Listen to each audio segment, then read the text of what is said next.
Hi, it's Ed here. I haven't done an update in a while on this little e46 racer project. 12th December 2020. Bloody cold.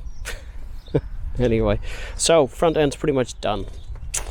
Then we have some new calipers, discs, all the bit. I think I've done a previous video about that. But more to the back end. Nobody likes a rusty back end. Look at that. Just bloody awful. Gonna redo these, the bearings, clean up the arm, clean up various bits and pieces. Look at that. Thank God all the reinforcement's been done. But then it's just been sprayed with silver paint and all the rust is coming through, surface rust anyway. So, a lot of tidying up, restoration.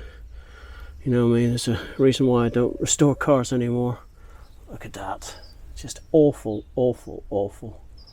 Jubilee clip on a brake line. Would you ever? So it's keeping me busy, keeping me out of trouble. But all new bushes, new arms, adjustable cambers. We just get through it one piece at a time. Hey, we get it all cleaned up. Alright, just a quick update. Merry Christmas, folks.